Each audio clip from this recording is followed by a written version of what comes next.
All right, guys, let's get started. Once again, coming to you guys from a couple of different mediums. One, Zoom. So thank you guys for joining us on Zoom. I know some of you guys are on Facebook Live. We've got Marissa over there monitoring the Facebook Live. Make sure if you guys have any questions, I'll be monitoring the chat as well here. So if you guys have any questions, let us know. So super excited about this. Many of you guys, or some of you guys might not know that I started about 18, 19 years ago in the mortgage industry. And that was my first industry. And, so coming into real estate, I actually already knew how important the financing aspect of it. And, there's one thing I want to impart on you guys is that sometimes we look at the lender or the financing as kind of a side thing. And when you really think about it, the money is the main thing. Right? The money is the main thing because, if you can't get access to the financing or the money, then you can't buy a home. And it's so important for you guys to have a great relationship with your lender, in particular Home First Lending. And that's why we brought in one of the owners of Home First Lending to speak to you today. So once again, super excited about this. We're going to be talking about tips and tricks, and we're going to call this Borrow Your Way to Success. One of the things in my story that I'm always excited about was because I was in the mortgage industry at an early age, I was able to purchase my first home at an early age because I understood how the money worked. I understood that if I could get financing, that I could make some things happen. And in this case, if you can make financing happen for your clients, and on top of that, if you can use financing as a way to get more business or push people kind of off the fence, that's what we want to teach you today because, I'm really focused on right now is making sure that you guys have actionable content. And what I mean by actionable content is I don't want you to just sit on a bunch of knowledge.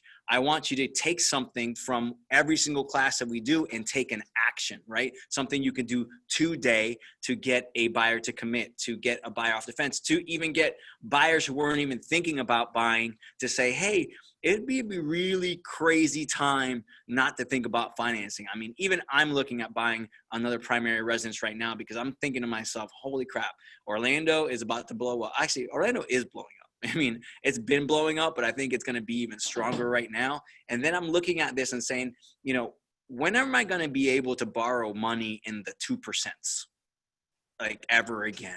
Right? When can I get money that cheap? And these are the things that I'm thinking about and the things that I'm telling my clients about. And I want you guys to do that as well. So without further ado, I'm going to introduce Zach from Home First Lending. Thank you, Zach, for coming on board here live and in Facebook Live. And Hey, you guys, man, we got a full crowd. Yeah, we've got about 65 people in the room. We've got about, all right, maybe we have 3. But look, what I'm saying is this. We're just excited to bring this to you guys. Zach, take it away, man. All right, Bobby, thank you so much for always your gracious introductions. I love to see some beautiful faces, man, because I'm just literally staring at people's headshots and pictures. Yeah. So we got a couple people on here. Looks like we got Navy, is that how you say it? Naibe. You Naibe. call her. You could call her. She came on. Yeah, right, you call her Naji if you want. Appreciate it. Blake, would love to. Kim. Got a couple people on here. Love to see you guys. Magala, she's new with us. She's on there. Awesome. So let's dive right into it, right? So Bobby and I were having a conversation along the lines of like house hacking, right? And how are you gonna, basically like create wealth through real estate? Everybody always has this like connotation that debt is a bad thing, right? But I don't know about you, but if I could borrow money at 2.99%, I think that's pretty good, right? Yeah, I mean, I'll be honest with you, Zach. I've probably made more money by borrowing money than anything else in my life. When I think about the things that I've done in real estate, it's been leveraging financing. That's what all smart investors do. They don't think to themselves, hey, look, how can I pay for this cash? Paying for everything cash is like a very old school model. And if rates were at 20%, maybe you'd want to wait for that. But most smart investors, Zach, they're using what they call leverage, or they're using debt. So you almost want to call it leverage. Yep. Because that's what you're getting. Exactly. So, it's not surprising that statistics have shown that this not working. Come on. It was working before. If not, click on the screen button. All right, so it's no surprise, Bobby, that 90% of all millionaires do so through real estate. And, a little bit about my story for some of you guys that don't know, but I started investing in real estate back in, what was it, 2000 and, it was 2000 and, I want to say 2006. Okay. Okay, so I was at the ripe old age of 18 years old. Wow. When I bought my first property. And I still remember it clear as day, man, this how this went down, right? So for those of you who don't know, I'm from New Jersey. I was born and raised in New Jersey for 18 years. And my dad one day called me and he was like, we're moving to Florida. I was in college. I just pledged a fraternity. Yes, I am You're a frat guy. brother. You're a frat guy. Okay, so Surprise, surprise. You're not allowed to say frat. You have to say fraternity. Fraternity. Okay, got it. That was the rules in our fraternity. You can't say frat. That was for those teak guys and all that. They're in frats. Yeah, and I actually pledged a military style pledge program. There's a lot you don't know about me, but we'll unpack that in a second. So my dad called me, and I remember it. He had a minivan, white Chrysler minivan at that time, and he goes, when you finish your last final at Montclair State University, we're driving down to Florida because he got relocated from work to open up. Do you remember the plaza when they used to have a Cold Stone Creamery right in there where the movie theater was? Yeah. Yeah, so my dad was a franchise consultant for these big companies, and he would go around and open up stores for them, get people trained and all that stuff. So I remember I finished my final in the morning, and by lunchtime, I was driving in a car with my dad down to Florida, and we had boxes stacked in the back of the minivan. We shipped pretty much everything else, but a couple of my boxes and stuff, and we were sleeping in the middle of the minivan in the back because we took out all the seats, there was one of those ones that fold underneath, and I came down here. So when I came down here, I started hearing about, in 2000, this was May of 2005. Everything was real estate. Real estate was booming, right? They were building properties everywhere. These were the subprime days. So these were the no doc days that you didn't need to get a mortgage, or you needed a mortgage, but you could sign on the back of a cocktail napkin. Yeah, you just had to have a pulse to get money. It was absolutely crazy. So I was working for Verizon Wireless. I wasn't in real estate. And I don't know why, but I guess I started doing some research. I was driving around. I was seeing a lot of land being built up on, and somebody had put in my ear, like, invest in real estate because you could build wealth through that. So my dad just sold his house in New Jersey and had a large amount of cash sitting in a bank account. And I was like, Dad, let's buy a first property. My dad was a very conservative person, like very conservative. So and I came from I have two different kind of sides of my family, right? So my dad was very conservative, blue collar worker. He owned convenience stores in New Jersey. His father owned a butcher shop in Newark, New Jersey. So that type of wake up at 4 a.m., go to your convenience store, open it up, brew the coffee. People will be coming in for, rolls with butter and cream cheese and doing sandwiches and all that kind of stuff. And then working till 8, 9 o'clock in the convenience store, right? And then coming home and doing it all over again. So there's that very kind of like hard working, go to work, check in type of mentality. And then my other grandfather on my mom's side, he was the founding partner of Wissing Company, which still to today is one of the largest, most recognized accounting firms in New Jersey, best places to work, so on and so forth. Well, my dad, very conservative guy, right? Never wanted to go outside of his means. Always had a new car, but it was a Chrysler. It was $20,000, right? Always had a beautiful house, but he had 50% equity. I wasn't getting all the things that my friends and everything were getting. I'm like, Dad, I want to play ice hockey or roller hockey. He's like, well, how much are the pads? Well, it's $1,500 for pads. You're not getting those. But then my mom's side of the family, whole different story, right?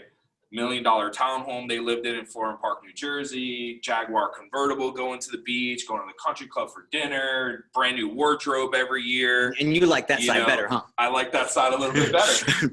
But I got the taste of both sides. Hard work. They both worked really hard. They just took different paths. So when I came down here to Florida and I saw so much opportunity when I was 18 years old, one of those first places that I saw opportunity, and I was like, man, how do I get a taste of what my grandparents had, business owners? How do I create that wealth? So it was like the best way to create wealth is through real estate, right? So long story short, I convinced my dad to do a loan. And remember, 80% of millennials believe what? That you need 20% down to buy a home. Why? Because our parents told. So there was no shock that my dad was like, okay, we'll buy a house. You want to buy as an investment property? We need 20% down. I was like, all right, Dad, well, you're sitting on a couple $100,000 from the sale of the home in New Jersey. Let's do this. So we found a new construction townhome in Lee Vista Square, which is right on the corner of Lee Vista Boulevard and 417. Okay. And I was the first building in there, new construction. So I thought I was getting a steal. This is in 2006 by now. We can get a 2-story townhome for $235,000. It's a luxury spec, paver driveway, all that kind of stuff. Let's buy this house. He's like, I don't know, Zach. I don't know. Dad, you've always said you want to invest in real estate and grow. Buy this property. So I convinced him to buy this property. This property, I said I'm gonna rent it out to college kids. Well, that was quite the experience. I would come home one day and I was rooming with this guy Jay, and he was going to Motorcycle Technical Institute. And I would come home and there would be a Kawasaki Ninja in my kitchen. In your kitchen. And parts everywhere. These guys would roll in the motorcycles onto the tile, and they would be doing everything. There would be mufflers, there would be stuff all over the place. And I tolerated it. I was 18 years old. I was making a boatload of rent. I think I was making $600, $700, $800 a room. I had 2 of the bedrooms rented out. I was living in the dream. You know, I was 18, 19 years old doing that. So that was my first acquisition in real estate. Funny thing is, I started making some money at Verizon. I was doing really well there. And I wanted to buy my first BMW, okay, at 18 or 19 years old. So I went to my dad, and again, the conservative guy, and I was like, I want to buy a BMW. And he was like, you're not buying a BMW. I was like, I'm buying a BMW. He's like, you're not buying a BMW unless you take me off the mortgage. So this was the subprime days. So what did I do? I called up a mortgage company and I told them I wanted to cash out the money. So at that time, you could do 100% cash out financing. Okay. So I cashed out the 50 grand that my dad put down. I gave him a check. I remember I went to the mortgage office to sign. And I was dating some girl at the time. It was just a fling. And I was like, oh, come with me. And I was like, again, I was like 19 years old. I was signing. I thought that I was this big shot. And we were in this, you know where Millennium Mall is, those office buildings, like where Pulte and everything right there? Yeah. So I was on the top floor in this big banker office. I had this blonde girl next to me. And I was like, oh, I'm such a big dog. So the Wolf of Wall Street was basically based on his life. I don't know if you knew that. I'm 18 years old, but let's be real. What was I really doing? I was leveraging and mortgaging the hell out of my house, taking out 100% of the equity in the home, getting an interest-only mortgage at 7% interest rate. But I thought I was a big dog, and guess what I did? I handed my dad a check for $50,000 the very next day. I went and bought my first BMW, okay? So I was at Verizon working. I owned a home that I had zero equity. It was 100% finance, right? I owned a BMW now. And my mindset then was, how much money am I making means how much money can I spend, now how much money I can save, right? So if I was making $4,000 or $5,000 a month, my mindset was like, I got $5,000 to spend. Well, basically Verizon had figured out how we were making a bunch of money. That's a whole nother story for another day. We were doing some stuff to make some extra money, and they cut our pay in half. Some guy walked in, and you guys ever seen the movie Entourage? Yeah. Or the show Entourage. So Vinny Chase, you know, they're always driving nice cars. I kid you not, this is exactly how it went down. So I'm working at Verizon Wireless in Waterford Lakes. I'm a sales rep over there, right? And the sales counter is like right here, and the door is about where the door is there.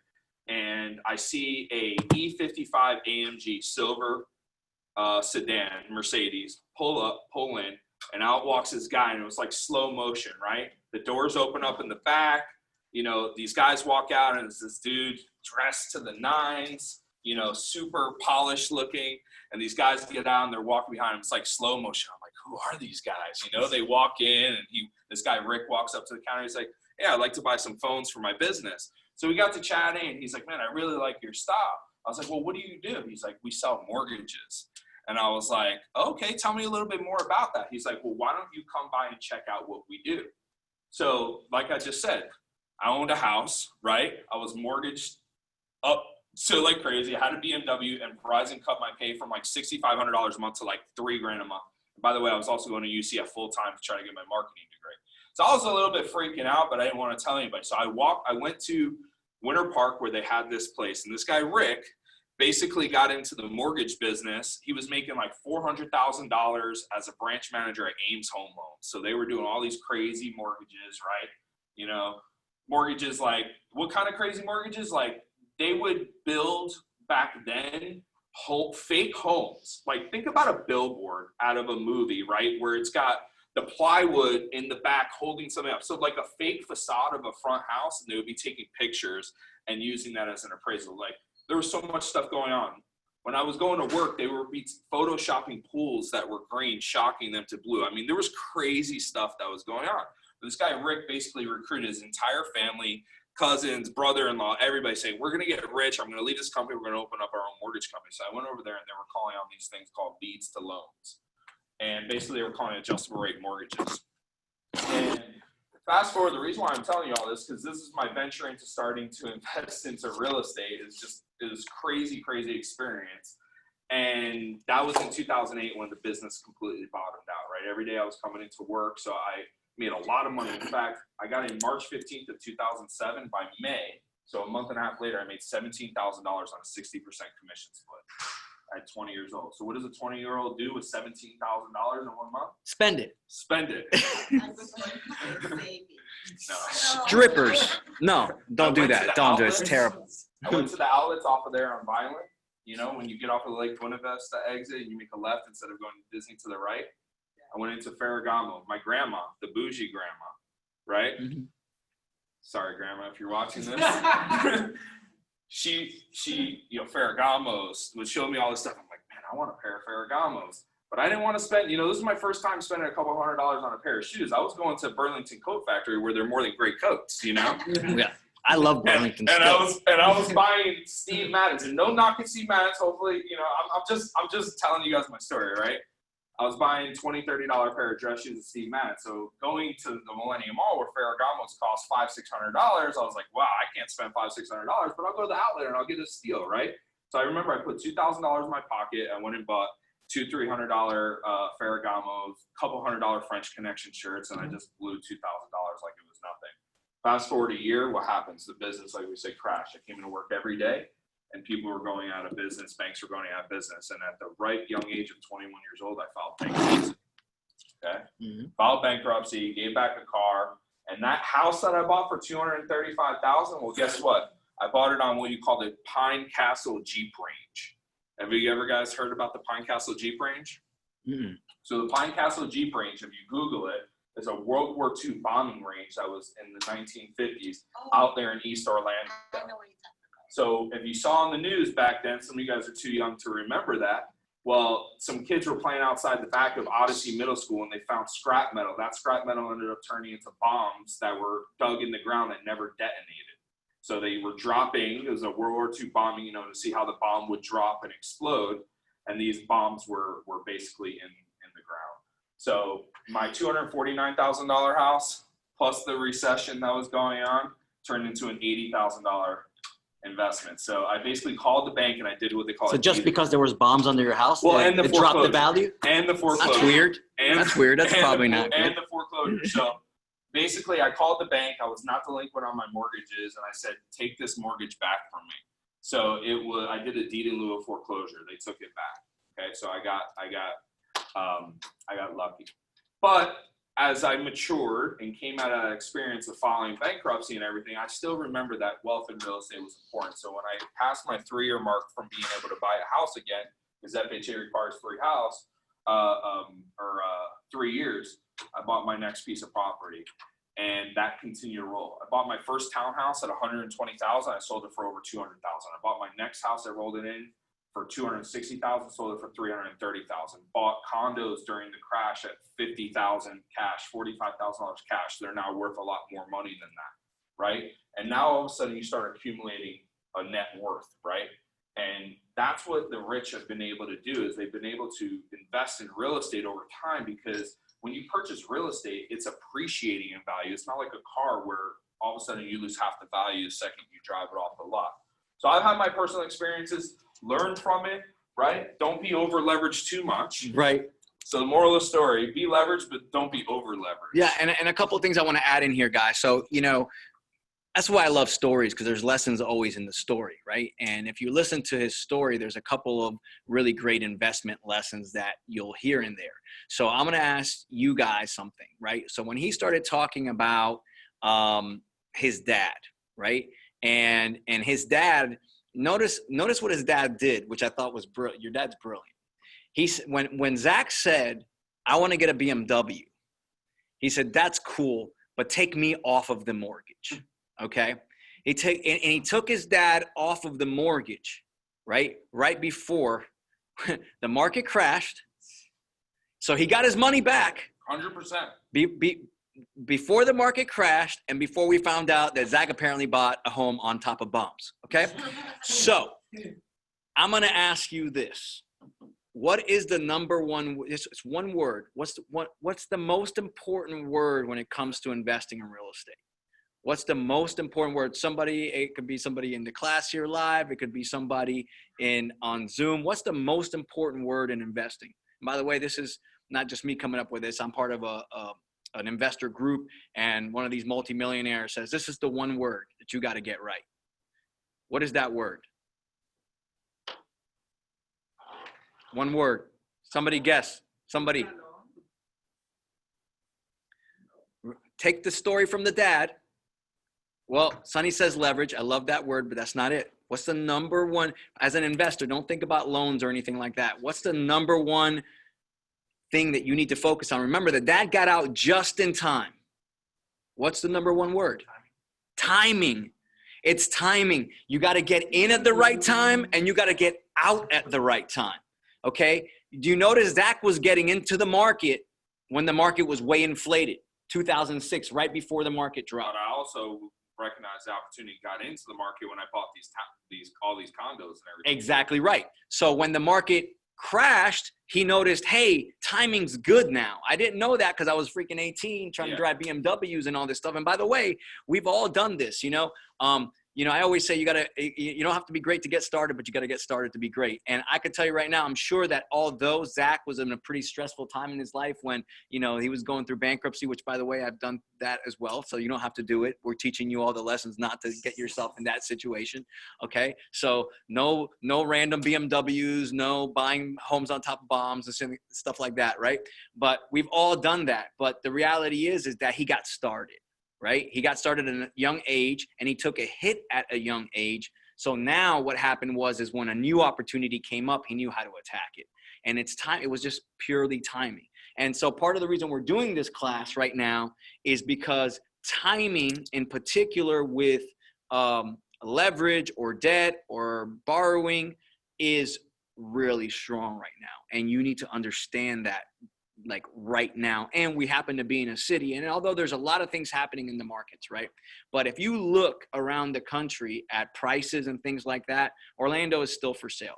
If you're looking to buy a property right now especially for your primary residence or something like that, you should really consider it very soon because I firmly believe that in the next 5 years with people moving down from up north and the fact that we're creating jobs and all that stuff, that you're going to kick yourself in the butt for not making a move. And guess what? You should also be kicking your clients in the butt right now to get a move. So go ahead, Zach. And, the other lesson that I want you guys to take away from this, and also I want to let you know, you ever heard the saying, like, to know where somebody's going, you got to know where they've been? Like, I've been through the gates of hell with a lot of stuff, from loss, bankruptcy, family loss, everything. If you guys ever need somebody to talk to, lean on, come talk to me. Come talk to Bobby. We've been there. We've done that. Like, you see how things are now, but things were much, much different before. But the lesson I want you to also take away from there is a lesson on what is pride, right? What's our pride as individuals? We all have this American dream, right? White picket fence, beautiful house, nice car in the driveway, beautiful family, so on and so forth, right? But what are you willing to, risk and give up to get to that? And if that makes sense for you at the time. Like, the reason why I made the decision to go bankrupt at 21 years old is because I put my pride away for a second, right? And going back to timing, knowing, okay, this is not the right time. So if you're over leveraged, you're in a position, you're thinking that you're just going to figure it out. I've said this before, hope is not a strategy, right? It's not just going to figure itself out. If there's a pathway that you can see clearly to get out of the situation you're in, again, going back to timing, take that path. I was watching Susie Orman. The reason why I filed bankruptcy is because I watched Susie Orman where she was interviewing two couples, and one couple said, hey, this is during the recession. I got a major hit, on my retirement account. I'm trying to travel the country and retire now. Can I do that, Susan? And she says, well, maybe you need to wait wait another year, but you made the right decision, you can still do it. And then another family said, I'm paying my mortgage with my credit card. So she's paying debt with debt, right? And at that time I woke up and said, I'm not going to be this person that's going to be faking it till you make it, right? Like, that's BS. I'm not going to be that person that's going to live in this property for the next 5 years until it goes into foreclosure and live off of the system, right? If you have an opportunity to act something, you're in a bad spot, and you have basically the problem looks a lot bigger in the windshield than it will in the rear view mirror, right? So if you just focus on getting rid of the problem and moving on and acting, things are going to be a lot better for you. So success isn't owned, it's rented, and rent is due every day. And I love this quote because it just talks about the simple disciplines that you need to develop over time, that slight edge mentality, and make sure that you guys get in a position. Before I bought my first rental property, I made a commitment to myself to save a specific dollar amount. When I got to that dollar amount, I was able to buy a $50,000 condo cash. Okay, so whatever it is, set up your base. So what are some ways, if you're feeling like, I can tell you, when I was filed bankrupt, right, I had to make some decisions and some disciplines after that. You don't just all of a sudden, you're reckless, because that's what I was, file bankruptcy, and then your mindset changed because you filed bankruptcy. You have to be disciplined in making the right decisions. Remember, I said it's not about how much money I saved, it was about how much money I spent. So first thing I did was I flipped that mindset. How much money can I save? So for you, if you're just starting off your real estate career right now and you're like, man, I'm not doing a lot of sales yet, I'm just barely trying to make your bills, I promise you that you guys have probably been more broke than you're at the particular time right now, right? Like, we've always been more broke. It's always been worse at some point, okay? At least it was for me. I'm speaking from personal experience. So if I learned to live with nothing and I got by, you can do those same disciplines. So what do I mean by that? Let me put that in perspective, right? I set up auto savings. So I started with $500 a month, then I went to $1,000, and I kept increasing that up. The only way that you guys are going to build wealth and be able to put yourself into a position to be able to invest in real estate and do different things, is hope that you make a lot of money, right? And keep saying, well, I'm going to make a lot of money. I'm going to put 5,000. I'm going to put 5,000. I'm going to put this money away. That doesn't work. Auto save. Even if you're barely making any money, auto save 10%, whatever that is. If you're only making $2,000 a month and you're like, my bills are $2,400, set aside 10%, $200. You'll learn to live off the $1,800 because you did it before. Okay, so what it comes down to is, if you change the way you look at things, the things that you look at will change, right? Have a different perspective. To start investing and growing wealth, you have to look at things through a different lens. Sometimes it's very difficult because of your past experiences, but you have people around you that can leverage. And the reality is, right now, it's a very scary time for a lot of you guys because we have the word recession talking about. Are we in a recession right now? Yes or no? Yes. It's okay to say we're in a recession. Yeah. Okay? Because I'm going to give you some good news. You're in the best industry you can be for a recession ever. Why? Because I said that real estate still creates more millionaires than any other industry ever in history. Okay? So we're going to unpack exactly what that means. All right? So yes, we are in a recession. Unemployment's at 25, 30% or something like that. We're in a recession. It is what it is. Maybe you're not feeling it because you're in real estate and real estate is hot. And that's good news. So let's look at some statistics, okay? So you guys know the correlation between unemployment and recession. It's pretty obvious, right? So when unemployment is high, you have recession moments that start to dip. And those are what those great points are there. But let me ask you a question. So when you have a recession, what happens to interest? So is it a good time? We just said, is it a good time or a bad time to be in real estate during a recession? Good time. Good time. Why? Low rates. Huh? Well, let's talk about this. If people don't have jobs, how do they buy homes?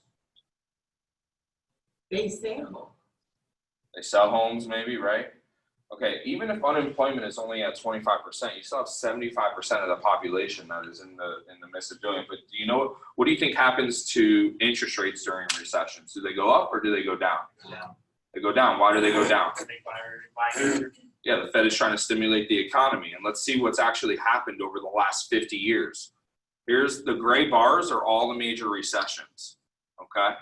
So in the 70s and the 80s and the 90s during the dot-com bubble, right? You've got the early 2000s, and then you've got the 2008 to 2010 recession, one of the biggest ones. Look what happened to interest rates.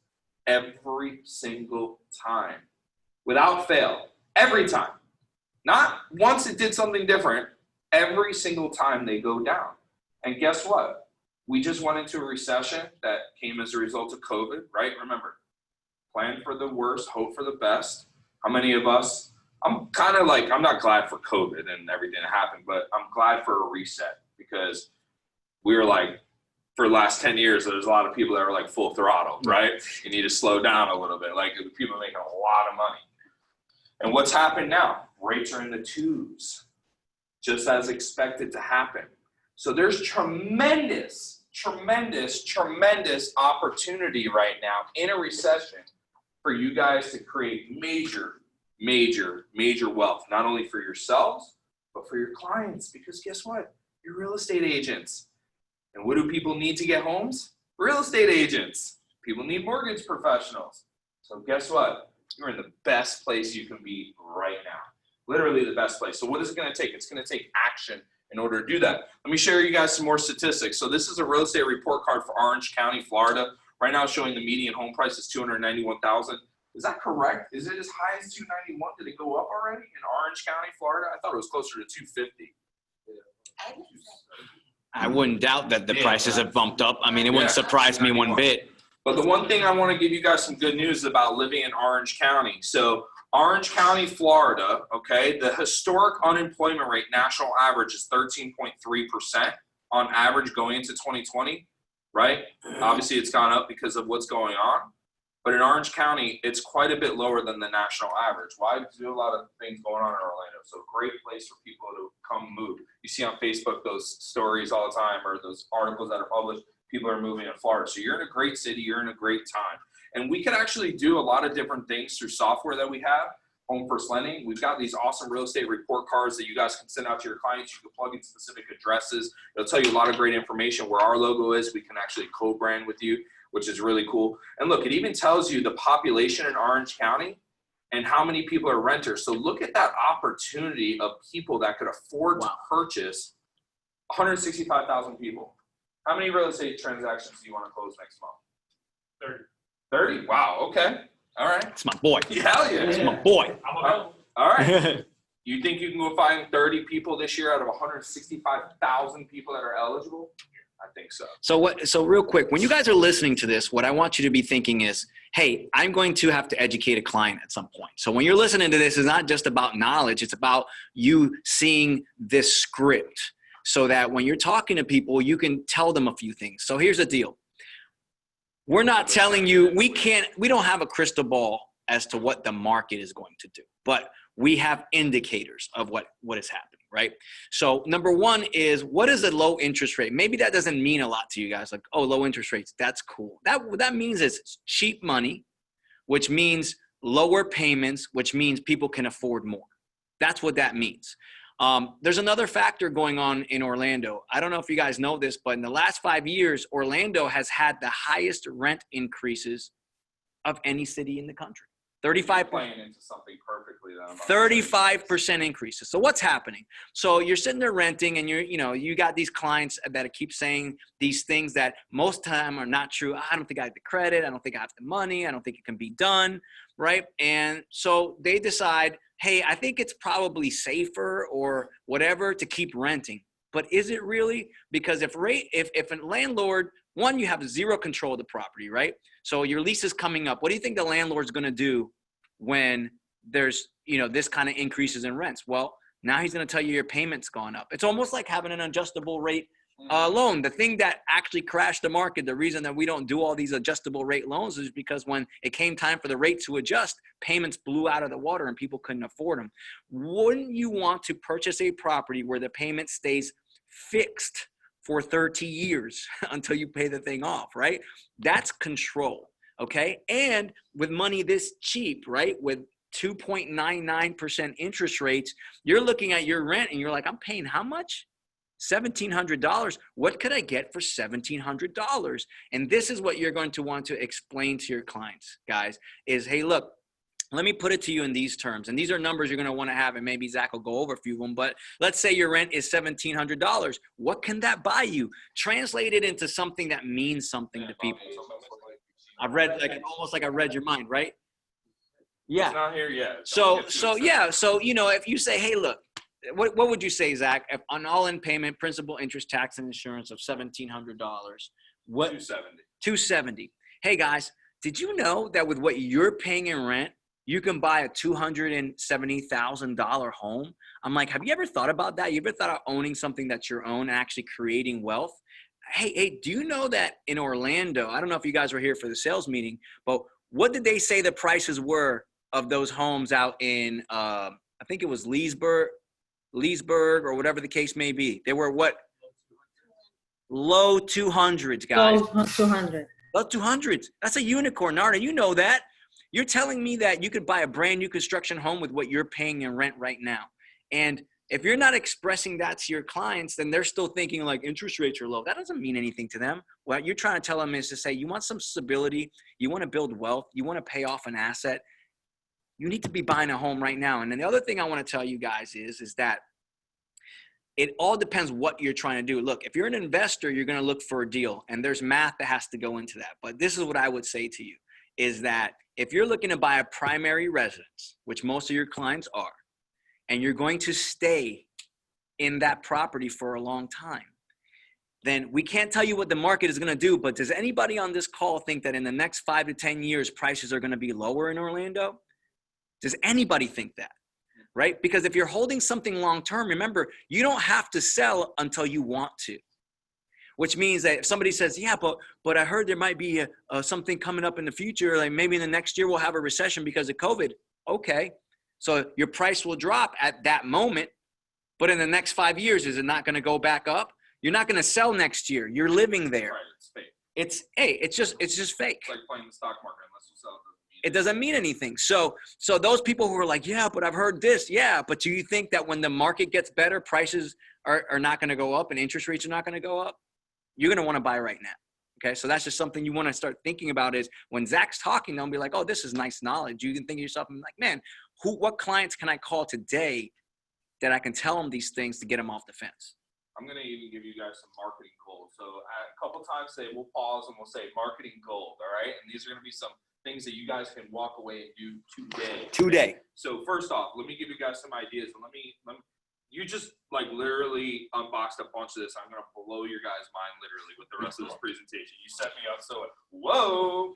All right. So listen, first thing, a couple of things perspective. The difference between a 3% rate and a 4% rate, okay? 1% in interest rate on an average purchase price of $250,000. For every eighth of a percent in rate, it's about $30 a monthly payment. So 1/8, $30. 3 times 8 is what? 24. So the difference between a 3% interest rate and a 4% interest rate is $240 a month. Is that right? No. So $30 for every eighth, right? So 3 times 8 is 24. So my point is that for every 8% interest rate at $30, do you know that $30 equates to approximately $7,000 in buying power? Let me make it a little bit even. For every $50 a month, you're talking about $10,000 in buying power. So the difference in interest rates between where they were, I'm refining people that literally in November of 2019, when I thought that the world was coming to an end, or 2018, when rates shot up over 5% again, think about it, now they're below 3%. All those people are saving hundreds and hundreds of dollars a month in refinancing right now, right? Rates are low now. Will they ever go up in the future? Absolutely. And I'm going to show you a graph on cost of waiting. But right now is such an opportune time because people are able to borrow money so cheap. So think about how many people you talked to 6 months ago, a year ago, 2 years ago in your sphere. And that's the power of building a database that otherwise didn't qualify. Or think about people just 3 months ago that when rates were a little bit higher, they were capped out at a $200,000 price point, right? So they couldn't find anything that was very competitive. Now with the same income, they qualify for $250,000. So think about it in your mind. Who was I working with previously before that? I just couldn't find them something that maybe because of the result of rates being lower now works, right? And they can find something. Also consider that not everybody has low interest rates. There's some banks that are keeping the rates high for whatever reason. Okay, so if somebody comes to you and they say, I'm qualified for this, challenge that thinking. And it's not just to get them to buy more, but maybe you're a hero and you save them money.Maybe you're a hero because you help them get a lower interest rate so they can buy more. So just because somebody comes to you with a pre-approval letter, simply approach them saying, if I could, would you, meaning if I could show you some ways to save some money, would you be open to having a conversation with my preferred lender? So marketing gold. How many of you guys have listings or had listings before? Okay. What about teaming up with somebody like myself who has access to software that I'm about to show you and doing a Facebook Live? And heck, forget your listings. Why don't you just pull up some listings in the median price points for middle-class families that they can afford in Central Florida, do a StreamYard, do a screen share, and click through some really beautiful, desirable properties and tell people how much that mortgage payment would be. Because a lot of people don't even believe it's possible, right? A lot of people don't even believe it's possible. See, all commerce in the United States is driven by only 3% of the population, okay? Which, what I'm trying to say is only 3% of the population is actually in the market to buy a home right now, okay? Meaning they need to move up, they had an expanding family, okay? They are getting a divorce, so they need to move on. You know the reasons why people move, right? There's another 7% of people who they're not in the market to buy necessarily, but the thought of buying is in their mind, or if an opportunity comes into play, they would do it, right? So how many people right now own a home, or let's even say a car, right? You own a home or a car. That home is fine. That car is fine. It works. It drives. Your home is great. It fits for your family. But you get a notice in the mail from your car dealership or from where you bought a car and saying, we're buying back your car if you have if you have 3 months left or less, we'll buy out the rest of your payments, right? You're like, well, maybe I will buy a car, and I don't need a car. I still have a car. I'm about to pay it off, or I'm in a lease. You don't need it. How many people drive by open houses every single weekend and say, oh, I don't need a house, but honey, let's go inside and check it out, right? And then they go into the house and they start talking and they start visualizing themselves in there, right? But they don't know how much it costs. They don't know information. The real estate agent is not prepared with that, and they go about their day and they never buy anything. It's our job to just basically show people that it's possible. So why not going online on Facebook Live, clicking through some awesome properties in Orlando, talking about the features of those properties, doing a virtual open house online with multiple properties, and teaming up with a mortgage professional to talk about what those payments are. So people say, wow, rates are super low. Maybe they were looking at that property on Zillow a year ago, and that price point, rates were over 4%, close to 5%, and that payment was out of their ballpark. But now that same $400,000 house is $500 cheaper per month because rates are so low. It's our job to take people through the buying process and show them that it's possible, and there's different ways to do So would you be willing to do a buyer seminar with some of our agents? Why not do a buyer? Let me ask you a question. Why are we not doing buyer seminars that literally, we go through this boring presentation? Let's be honest. All buyer seminars, most of them are boring presentation. This is how you buy. This is how much down payment. This is how much credit score. Why are we not, as real estate professionals, at the end of the presentation saying, all right, so we just talked about buying a home with as little as 3% down. Let me pull up some properties around the area that are live and ready for you to buy right now, and this is how much the payment is, right? How many of you guys would like to go see this house right now and write an offer this weekend?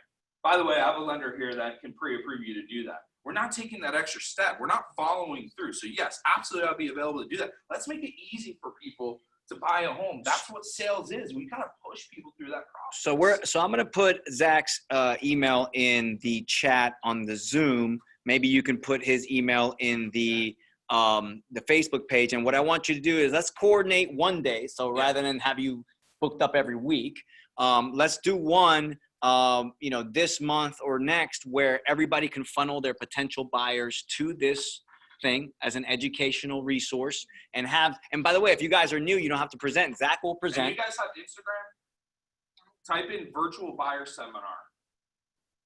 That's one of yours. You're that? I just started a new brand. I bought a domain last year before all this virtual stuff happened. So let's set up a date so you guys can leverage Zach. Right? You guys don't have to do the whole presentation. Zach will do it. Zach will say, hey, here's the top things you need to know before buying a home, blah, blah, blah. And then some of you guys we can start doing some of those presentations. And really, Zach, you can just give the home to Zach and say, hey, look, if you're interested in looking at these homes, whoever invited you, connect with them and they'll give you a whole list of homes based on your criteria. But I'll be available after this to do pre-qualifications, and then you can give them your link and then your people can start getting pre-approved now, because what you want to express to them is you got to know where you're at to know where you're going, right? So when somebody says to you, I don't think I have the credit, I don't think I got the money. Well, It could be true, but at least half the time it isn't true, but it could be true. But how will we know until we go to a mortgage professional and actually get that done and then get it pre-approved with Zach, which, by the way, a perfect time for me to say, I got these are Bluetooth earphones. Yeah. Okay. These are Bluetooth earphones, and I'm going to give this away, okay, to the first person after this seminar that sends Zach a client to get pre-approved Bluetooth earphones for your phone, anything else. I'm giving these away to somebody, the first person that sells Zach an application. Just want to throw that in there. It's like a game. It's like a game show. It's like a game show in here. Go ahead, Zach. So let's talk about becoming rich during a recession, right? How I like do you do this. that? You got to get wildly curious with your prospects. You got to ask a lot of questions. The best real estate professionals, the best mortgage professionals, we ask a lot of questions. Gil talks about getting curious all the time. You don't know what people you guys are thinking. Let's talk about real estate investing, right? You're talking about people purchasing primary residences, right? But how many of us are actually like having conversations about with just regular people who never thought about investing in real estate and talking to them about how it's possible? I'm going to show you guys some ways some average Joes, average people can invest in real estate and start building their wealth portfolio without having to have 20% in the bank, okay? Let's take this a step further. But before we do so, I want to teach you guys a lesson that is going to completely shift your mindset.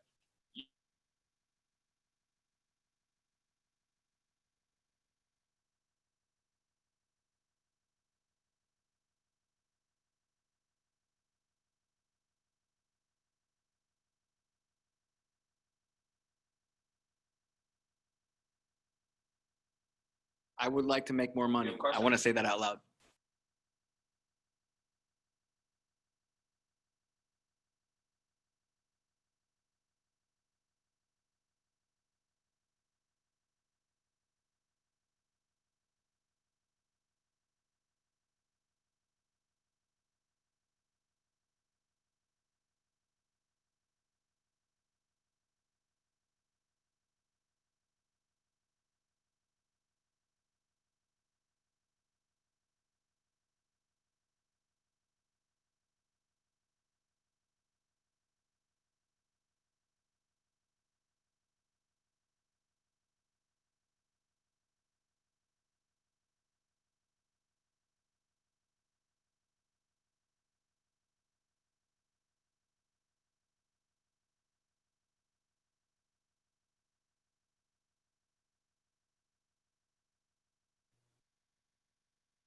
Hi, somebody can hear me there? Yes, I can hear you. Bobby's mute us. That's why. Yeah. Okay. I got you. Okay. That's me. I muted the Zoom. My bad. Andrew, let me ask you a question. You got a lot I had one job and I screwed it up, guys. That's me. When you talk to clients for the first time and you're asking them questions about like purchasing a home, you say like, what's your budget, right? Like, how does that conversation usually go with people? Like, you're like, oh, so what are you thinking you want your monthly payment to be? Yeah, well, I mean, coaching we have here, so I think that's a perfect world, right?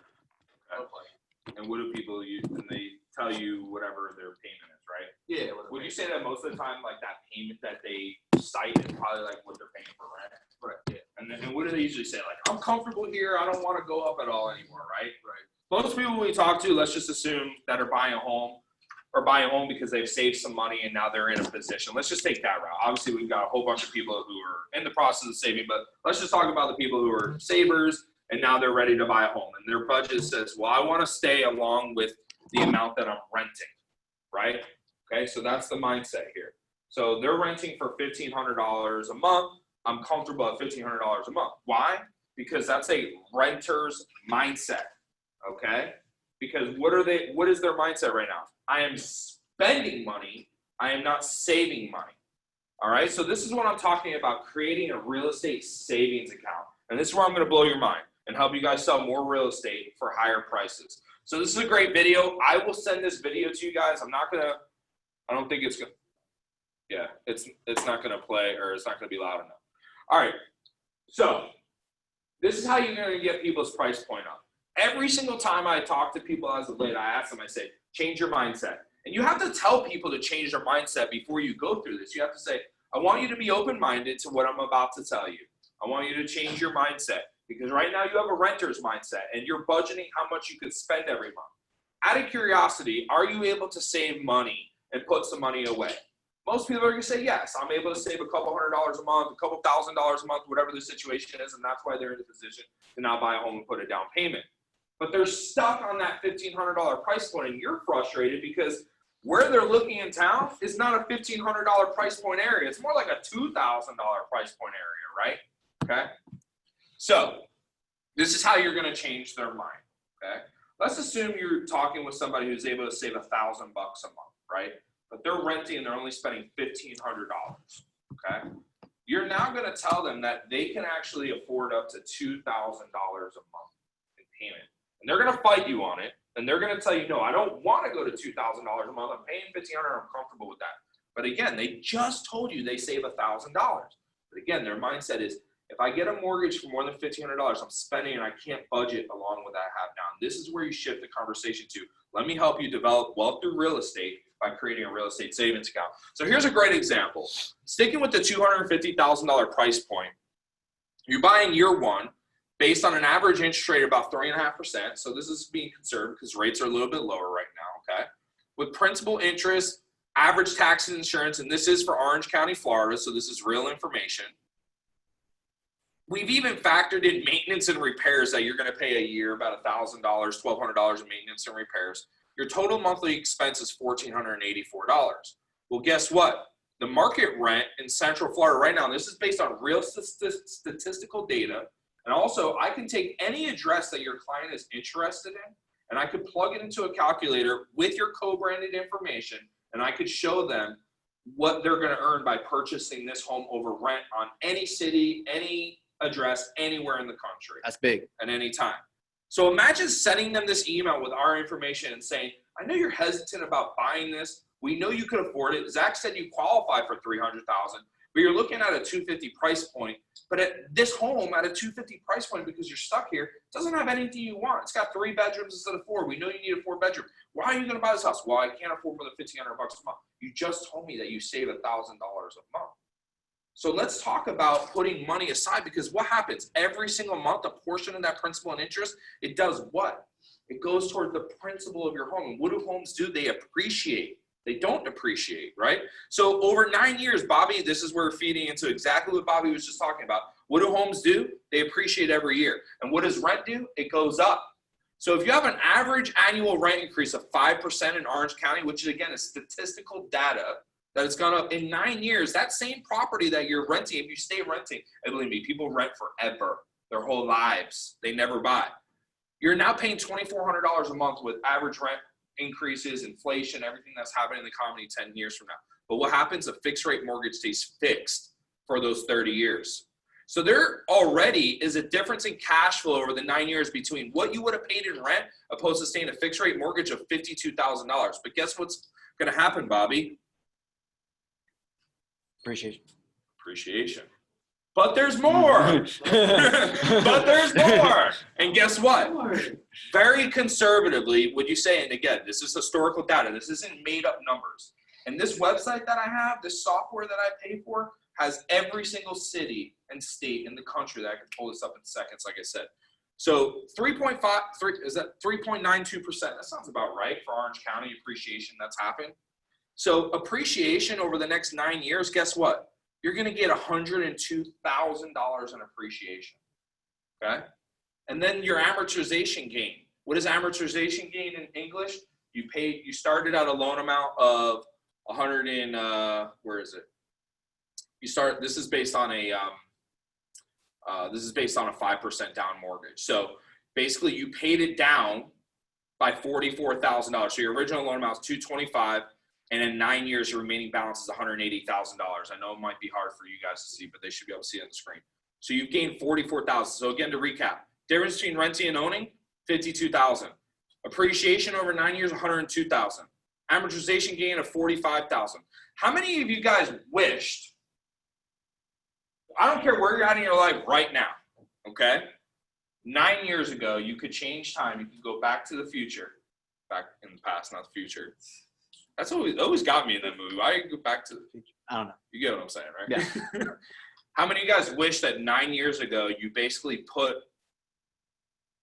what, $25,000 down, $5,000? So how many of you guys wish 9 years ago you put $25,000 in an account and today you went into that account with not putting a single penny in it except for the principal?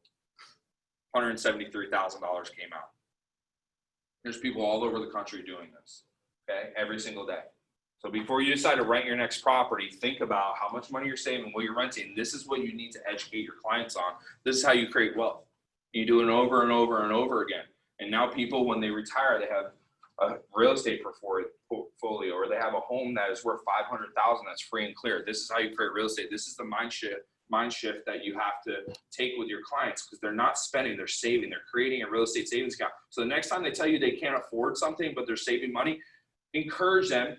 Text me, say, Zach, can you put together an estimate so I can show somebody how much money they would be saving by buying this house? If you tell somebody right now that you're going to spend more money on a house, but in 9 years from now, you're going to have access to $175,000, $200,000, you think you'd be able to get people to buy a little bit more expensive houses that you know that they should be buying instead of going into neighborhoods that are never going to make them satisfied? So let me give you, I know this document, there's a lot of stuff going on, right? We could probably do a whole class on this particular document, but let's just take some simple things you can tell a client right now, okay? So look at that one where it says 5% annual rental increase, okay? So if you're talking to somebody and you say, hey, you know, they can't afford the payment, whatever the case may be. Okay, well, do you know what the average rental increase is per year in, in Orlando? And they're like, no. I was like, it's actually 5%. So how much longer do you want to rent? How much longer would you like to rent? Okay, I mean, I could see myself renting here for another 5 years. Okay, so 5% a year, that's 25% increase. 5 times 5, 25% increase. Take their payment, pull out your calculator, and put 1,500 plus 25%. Okay, so let's just do that right now, just so you guys can get used to doing something like that, because I know some of you guys are new, some of you guys have experience, but at the end of the day, you have to make it mean something to somebody, and they have to see it, right? That's why I say low interest rates don't mean a lot to anybody. But let me show you what this means, right? So if it's $1,500 plus 25%, so hey, are you going to be able to afford $1,800? You say you can afford 15, but do you know in 5 years your rent's going to be $1,875? That's a great point. Your rent's going to be $1,875. That's an average. And by the way, Orlando happens to be the highest increases in rent, 35% over the last 5 years. So beating the average, but I'm just giving you 5% rental increases so that you can see the numbers. I'm trying to protect you. I'm trying to protect you from these increases. They're going to happen. Landlords aren't going to keep charging. And by the way, you own nothing. What's the other simple one that everybody says? Hey, out of curiosity, that $1,500 mortgage you're paying, what is it getting you? And they're like, I'm not paying a mortgage. I'm like, oh yeah, you are. You're paying a mortgage. It just isn't yours. Exactly. You're paying the landlord's mortgage. Okay. So what are you doing? You're building equity for that person. What does that mean? You're putting money in their bank instead of your bank. How about you be the bank? How about you start creating your own wealth, right?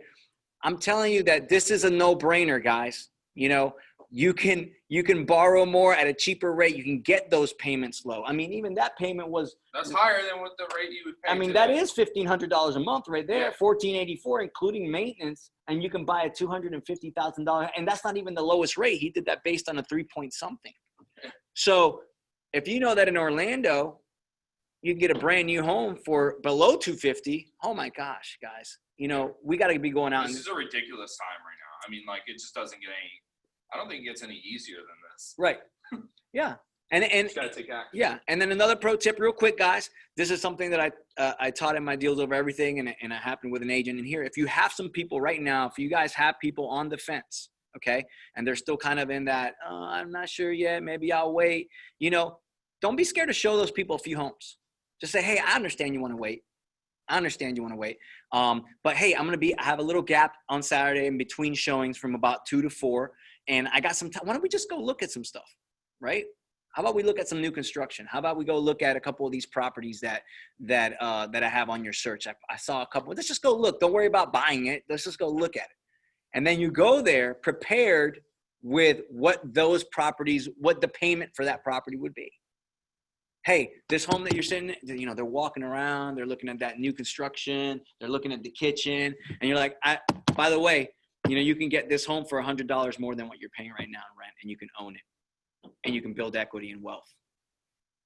That'll wake some people up, guys. Yep. And a lot of people will say, once you relieve the pressure of them making a move, they will go with you to go see those properties. Don't worry about that. And let's make a point, Bobby. You guys are not in this alone.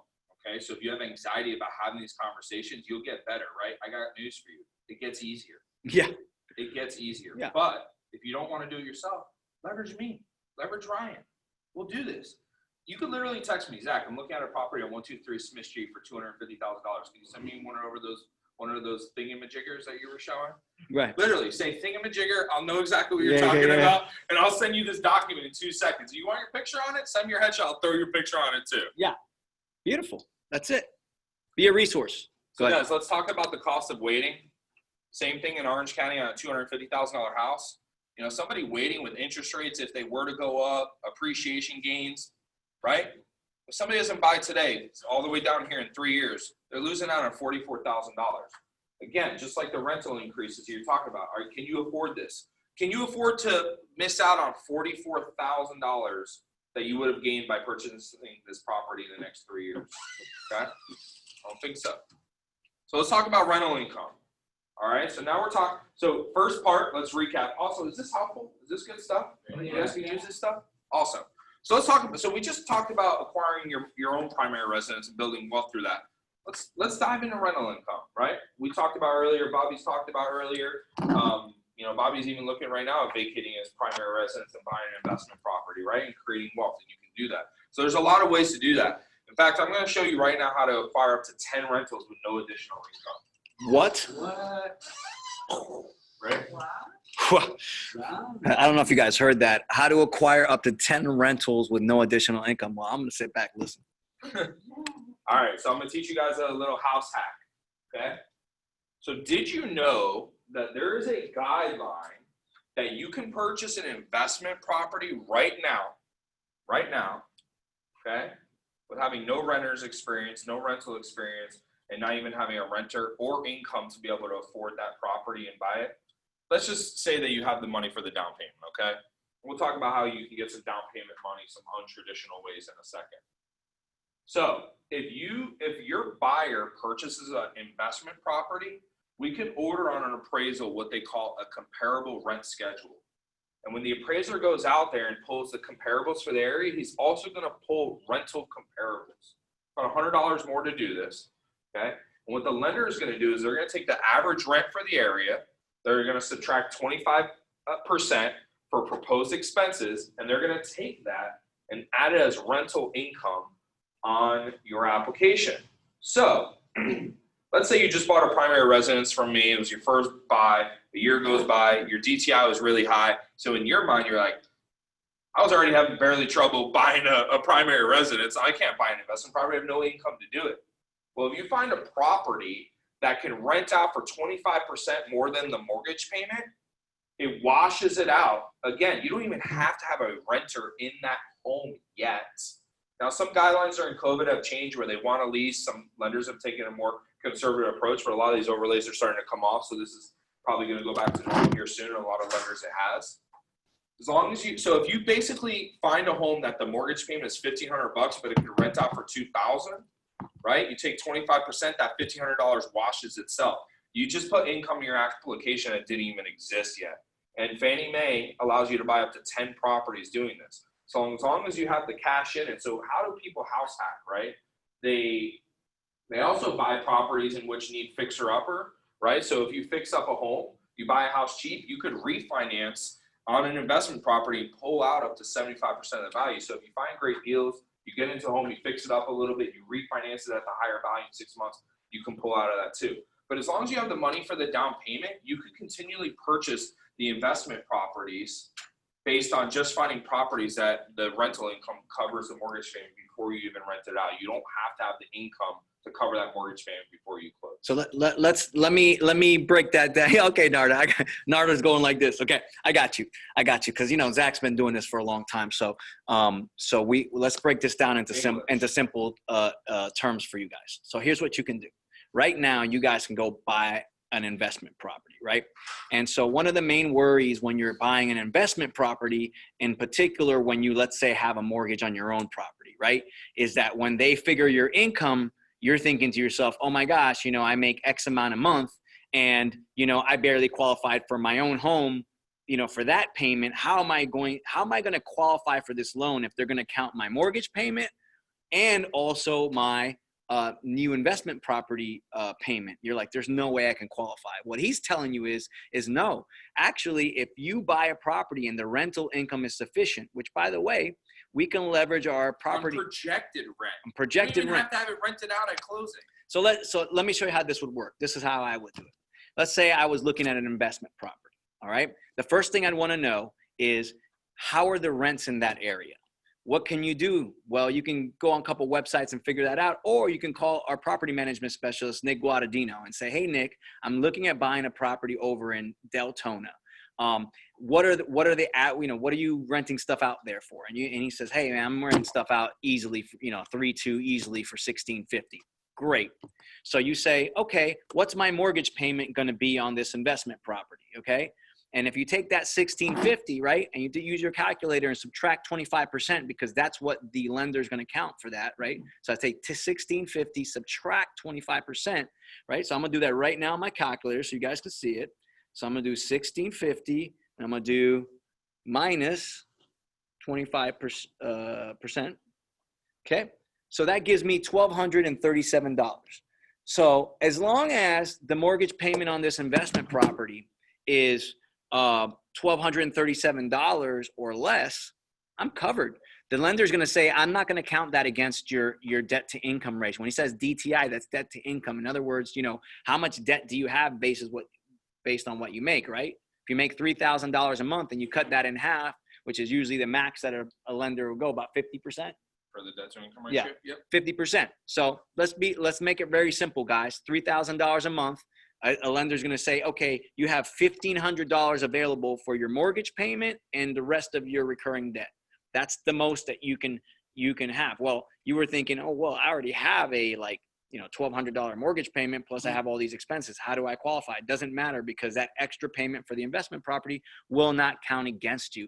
And that's how he's telling you that you can buy these properties, as many properties as long as you have the down payment for them. Okay, so you don't have to have the full amount, just the down payment, and you'll get that payment covered. Does that make sense? More sense to you, Narda?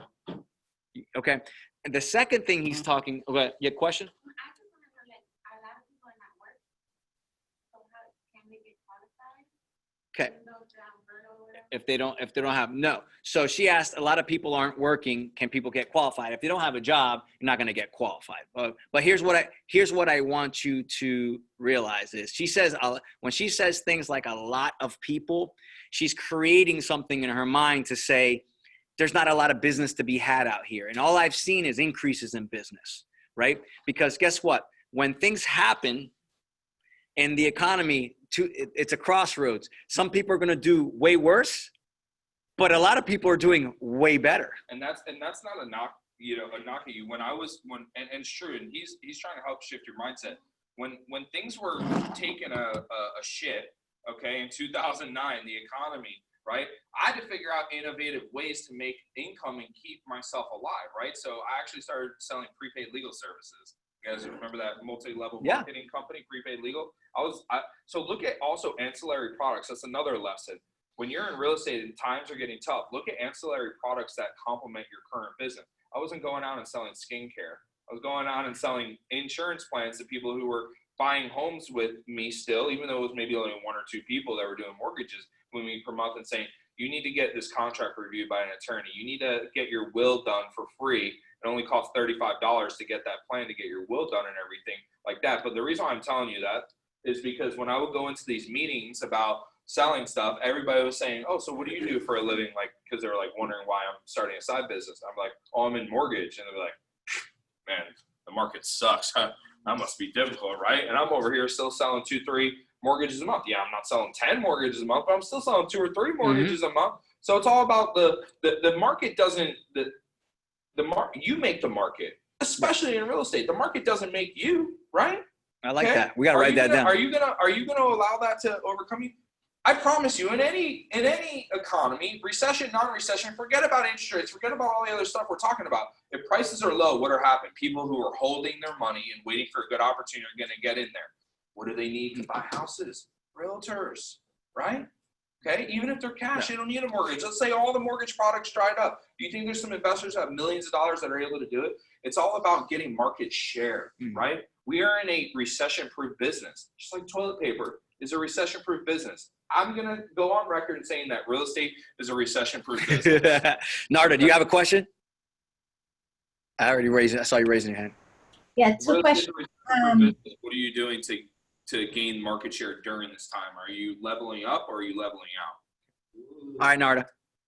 Okay, so two questions. When he say 25% up of mortgage, does include the HOA? Because in some places the HOA is a monthly payment, that 200, 300, depends what they cover. Yeah, it's everything. So all we're saying is the lender will take whatever the market rent is, Okay. and they'll subtract 25% of that, and they'll add it as income on your application to help offset whatever your mortgage payment is. But yes, I mean, on the payment of the property that you're buying, they're absolutely going to take into account the HOA fees as part of the payment that you're going to make. So, that's why sometimes, buying a condo as an investment is tough, because, you might get a cheap condo with a $350 a month a condo fee. So we touched on that. So to reiterate what we said about what was your name again?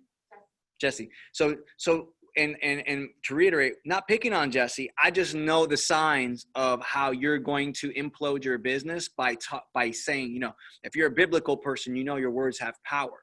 So you manifest these things, right? You say a lot of people, or always happens, or this happens. And what happens is you don't see opportunity. But to me, I'll be honest with you, my eyes got real. When they said we're about to quarantine, I got giddy. I got excited. You know why? Because I got caught in the first recession. I wasn't prepared, but a lot of people got filthy rich. And I said to myself, I'm never going to get caught like this again. I'm not going to file bankruptcy again. I'm going to be ready for the next time this thing takes a dip. I'm going to be ready. And you know what? People who are thinking like that during this COVID made huge strides forward. I can tell you right now, mentally and in my business, those 2 months were incredible for me. Okay. And it should be for you. And right now there's people waiting now that it's opening back up. They're waiting to buy right now. I'm about to do open house this weekend. There's going to be, I guarantee you, to be 50 people here. I mean, yeah. Actually, I'm going to get Mackenzie. She's going to be doing it for me. So I'll get you with her. So go ahead, Narda.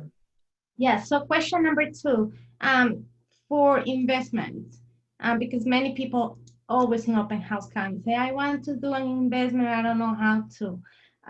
So is 20 or 25% down payment? Down payment for as little as 15% down. You can do investment properties with as little as 15% down. And we live in the state of Florida. State of Florida is what? The tourist capital of the country. Okay, right? We got Disney World, we got beautiful beaches, Miami, we got all these things. Well, if you're from out of state, and a lot of times we're buying leads, Google AdWords, people are searching, they're always out of state buyers, right? A lot of those people. Well, have a conversation. Well, do you plan on vacationing in this home? Again, remember what I said about getting wildly curious. Oh, I'd like to invest in a property in Florida. You talk to somebody on the phone, and you say, okay, well, you need 20% to put down, because that's what everybody's saying. Oh yeah, I'm buying a $250,000 house, 50 grand. You only have 30. Guess I can't buy it till next year. End of conversation. Person doesn't buy, you didn't get a sale.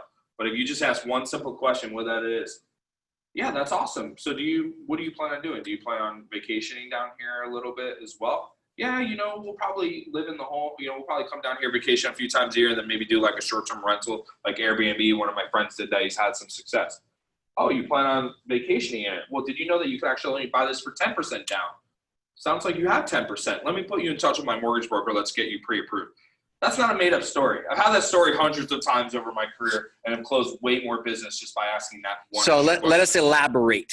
Okay, so you've got somebody from out of state or from another place, right? And you're thinking, man, I got to put 15% down and buy this as an. Everybody says 20, but we know that he can do it for 15% down. Well, guess what, guys? If it can be treated as a second home, okay, it's not as risky as an investment property, which means you can put down less. So that means and that same interest rate as primary, which means more buying power. And you get the same interest rate as a primary residence. You get a better interest rate if it's a second home. So can it be justified as a second home? Let me ask you a question. Are you going to be staying in this at all? Oh, so it's going to be more like a second home. No problem.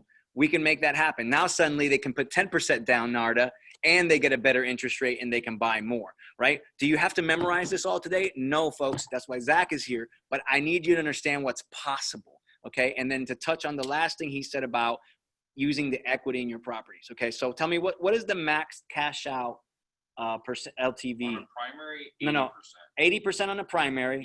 Yeah. And investment. What about investment? 75. But a lot of banks right now are offering equity lines. I don't do equity lines. I've heard of places like McCoy Federal Credit Union doing 90%, doing these things. So if you own a $300,000 house, and you've got some cash, but you're far off, you're not too far off, go take an equity line out on your property. So here's the deal. So you own a property and you have equity, right? So you have cash in the property, but you can't get it out until you do either a cash out refinance or you do a line of credit. So what he's telling you is I just did this with Zach end of last year. I said, hey, I don't know what's going to go on with the market, but I know I have about $100,000 worth of equity in my property, right? I can borrow up to 80%, and I borrow up to 80%, and they're going to give me a check for $100,000 at a ridiculously low interest rate. Well, I decided, hey, I'd like to have that money out just in case something crazy happens.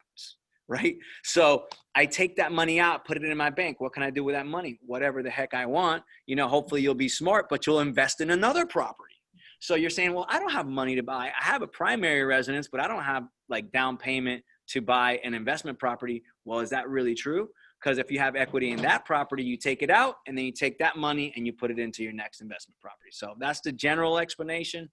Talk to Zach for more. Yeah, Go ahead, Zach. and again, you just talk about cash out equity on your current primary residence. What's a way to buy your first rental property, but you don't have 20% down, right? A lot of people don't have it, and they're like, I can't buy a rental property. Well, guess what? You could buy another primary residence with only 5% down. In fact, if you're below the income limit for the area, there's a special program called Home Ready, Home Possible. You can buy a second home or a new primary residence, even if you're not a first-time buyer, with 3% down. So let's just talk about 5% down. Your home, you love your home, but you really want to get into real estate investing, but you don't got 20% to put down.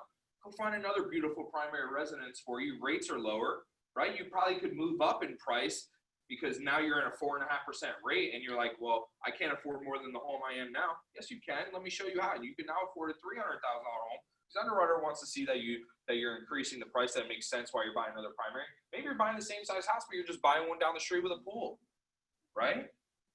And what do? You vacate your current primary residence and you rent it out. Bam! With 5% down, you just house hacked and bought your first rental property because you just converted your current primary residence into a rental property. That's it. I'm doing the same thing right now. I'm converting my current home into a rental so that payment is taken care of so I can buy a new primary residence. And guess what, guys? Another little hack for you guys. I don't know if you guys know this, but you guys happen to be realtors. And they pay something called commissions. And guess what you can do with commissions? You can apply them to the purchase. So even if you had, let's say you're like, well, I don't even have 5% down, but I have 2% down. Guess what, guys?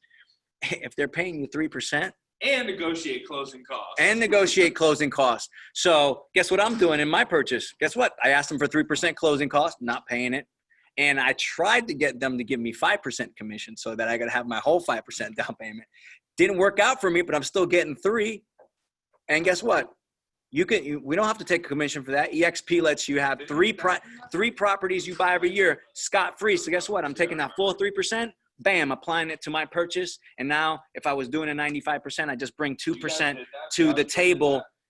That's it. I bought a home for 2%, paid no closing costs, used my commission and do it. Guys, get creative with money. Gold right here.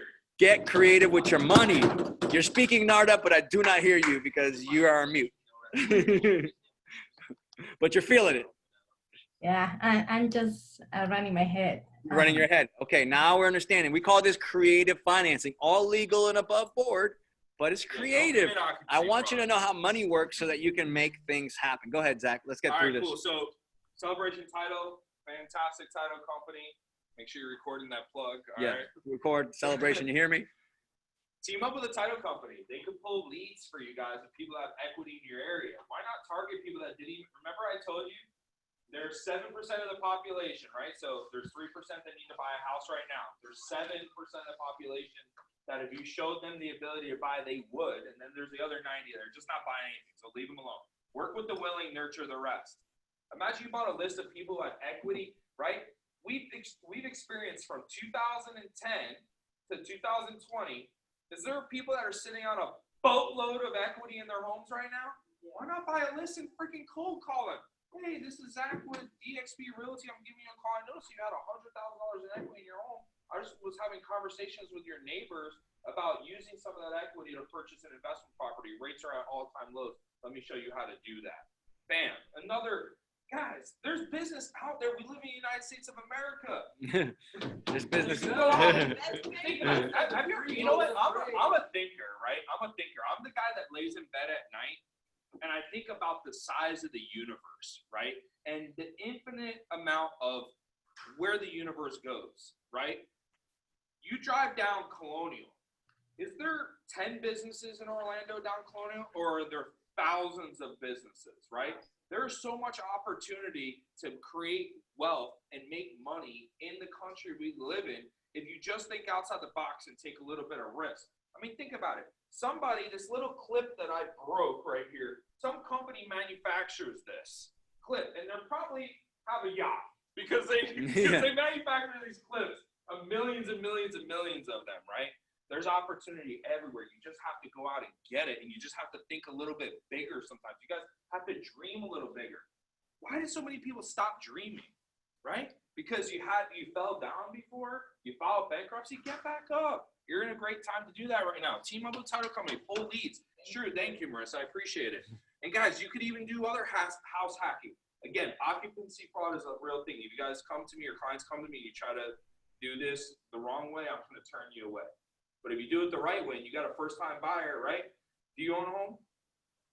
First home you buy, guess what? You can go buy a quadplex with 3.5% down. You could rent out all the units and cover your mortgage payment and make money and live in your home for free. Why wouldn't you do that for your first property? Guess what? FHA's for primary residences. And guess what? That little unit that you grew out of in 2 or 3 years from now, it's too small for you. You go buy another property, and guess what? Now you can do a conventional loan with 5% down. You bought another house. In a year from now, if you just go buy a quadplex with 3.5% down, right, and you use your commission to get 3% to do it, so you get into a quadplex with 0.5% down, and you move in to buy another primary in a year, you just went from owning 0 properties to 4 units in 1 year with 0.5% down. So this is really exciting to me. So multiple people in our office have done this, right? And so here's the deal, guys. A residential property is 1 to how many units? 1 to 4 units. That means that if you buy a duplex, a triplex, or a quadruplex, right, 4 units, it's a residential property, which means that you can buy it as a primary residence and live in one of the units and rent out the rest. Sean Romano is a perfect example of this. He works with us here in the office. He's part of Power Team. Andres Ospina's done this, but basically, especially if you're a person that lives on, like doesn't need a ton like space, and you can live in like a 2-1 by yourself. Imagine living for free. So basically, Sean Romano came in, wanted to buy his first home, found a duplex in Winter Garden. Figured out, okay, look, I can rent one side of the duplex and it'll almost cover my entire mortgage payment on my side. Guess what?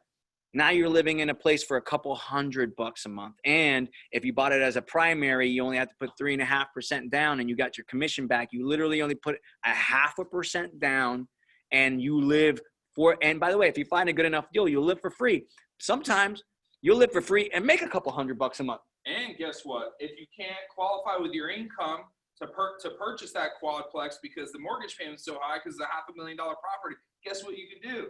Use the projected rent on all the units. Use the projected rent. So picture this little quadplex, 1, 2, 3, 4. You're going to live in this unit. You're going to rent these 3 out, right? And you're like, oh, I can't afford that much. But wait, what if we use that projected rent deal, right? And you know you can rent this one for $1,250, $1,250, $1,250. Well, guess what? Your payment's covered, and now you can afford this thing. And now you're getting into the investment mindset.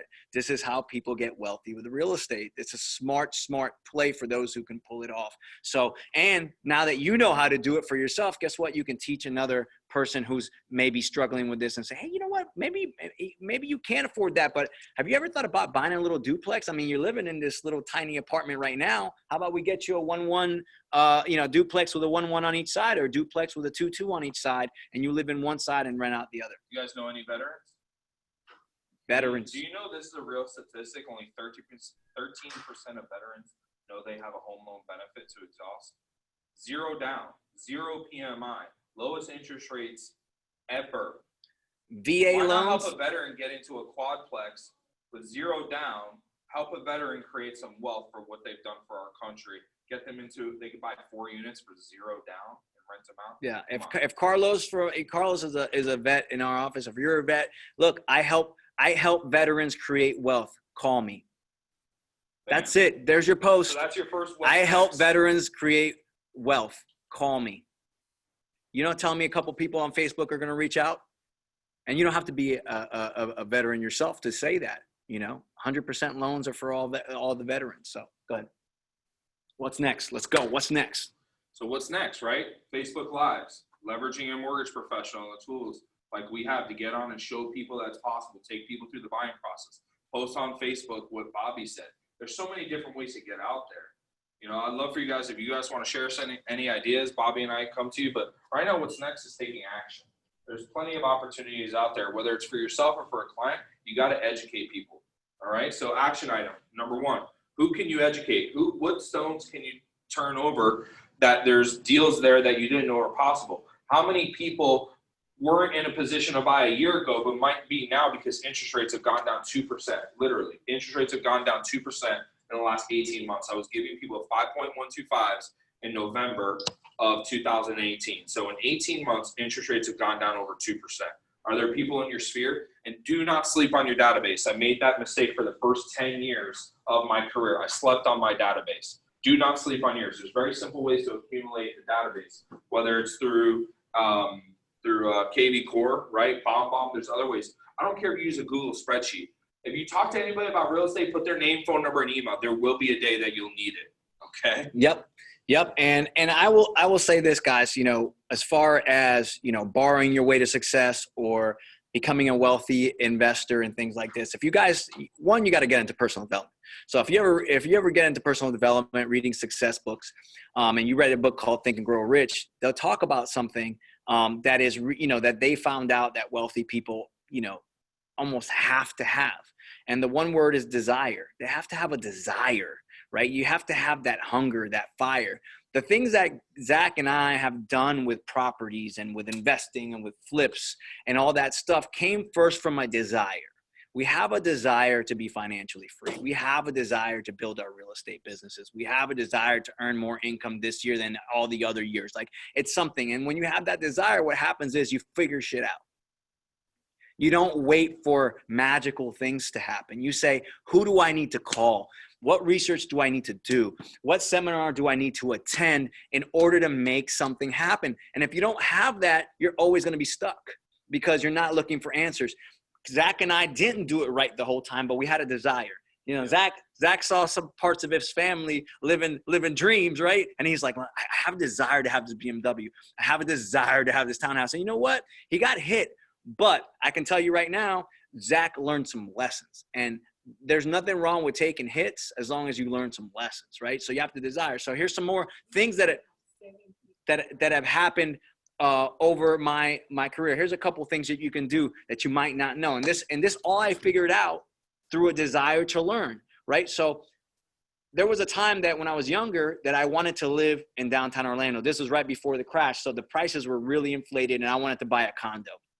Condo was I want to say it was 390,000, something ridiculous for a 23-year-old. Like it was just a lot, but it was a 3-bedroom. And I thought to myself, rather than say, I can't afford this, I said to myself, how do I make it happen? And as I see some young guys here in the thing, and you want to live downtown and it's too expensive. Hey, do you have some friends who have a job? You know, do you have some friends that maybe, because you can break that into threes. Hey, it's not 390,000. If I go into it with a couple of other people, I split that payment. So that's what I did. I said I wanted to live in the Waverly downtown, and I can't afford this on my own. So I got 2 of my boys who also had jobs, and we bought it I together. got 2 of my boys. We all got the same haircut. Yeah, we got the same haircut. We're fading each other up, right? So I get 3 of my boys, and guess what? I was able to live downtown. If some of you guys want to live in a more expensive area and you got some people that can go in on it with you that you trust, why couldn't you do that? That's just a creative hack. Here's another thing I've pulled twice in my lifetime. There's something you guys might not know about, and it's called a gift of equity. Do your parents own a home? A gift of equity can go from parents, brothers or sisters, or any immediate family, right? If they're selling the property. Right. Right. So let's say your family has a property and you want to buy it from them, right? But, you know, they're not just going to give it to you for a really crazy discount because they're not going to be able to sell it to you at below average. You don't have even a down payment to give it to them, but they're willing to sell it to you at a discount. So let me give you an example. So let's say my father owns $100,000 property, but I can only pay my father 70 grand or get a mortgage for 70 grand. Because he's related to me, he can gift me that 30% equity. And I don't have to come with a down payment to buy that property. So if you guys got any family members that you guys want to buy from, it's almost like doing a refinance. I didn't have to come with a down payment at all. My dad just said, hey, I'm gifting him the 30% down payment and he can buy this property for $70,000 and without any down payment. That's called a gift of equity. There's things like that creative in financing that you don't know, but you don't know because you haven't asked. You haven't asked how to make it happen. You haven't called Zach enough. You haven't called the other guys at Home First Lending. You haven't called Ryan and said, hey, is there a way? Because I can tell you right now, when I was a mortgage broker, that was the number one thing. I never accepted the fact that something couldn't be done. Like when somebody's like, I went to one lender, they said it couldn't be done. I called 20 more until I find somebody. I just read them off the things. Here's my problems. Here's the problems with everybody saying they can't do it because of these things. Hey, by the time I got to the 5th guy, he was like, yeah, I can do all that. That's cool. That ain't a problem with us. And bam, I would get it done. And then people started sending me their deals because they're like, dude, this guy, Bob, he don't give up. Right? I know I went to 5 people before Bobby and somehow Bobby got it done. I just had a desire. I had a desire to not lose. I am not letting this client fall through the cracks. Like I know they went to 5 people. That would motivate me more. Oh, you went to 3 people, they denied you? You came to the right guy.